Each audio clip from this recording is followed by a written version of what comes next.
Hi guys, meron lang akong gustong ipaalam o i-share sa inyo.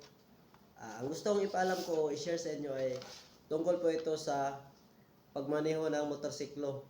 Karamihan kasi sa atin, sa ating mamamayan, tayo ay walang lisensya. Nagmamaneho tayo ng walang lisensya.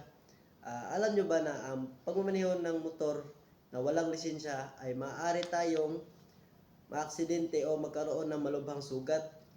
At pwede rin ito ang magdulot ng problema sa atin o sa ating pamilya. Ayon sa Republic Act 4136, ang Land Transportation and Traffic Code, ang pagmamaneho ng walang lisensya ay isang paglabag sa batas. Ang pagmamaneho ng walang lisensya ay hindi nagkakaroon ng sapat na kaalaman at kasanayan sa pagmamaneho ng ligtas. Kaya sa lahat na nagmamaneho, kailangan natin ng sapat na kaalaman o disiplina sa atin na magkaroon tayo ng sapat na sa lahat na nagmamaneho na kailangan natin ng sapat na kaalaman para maiwasan natin ang disgrasya o aksidente. Yun lang po. Ako nga po pala si Richmond Yase, isang criminology student.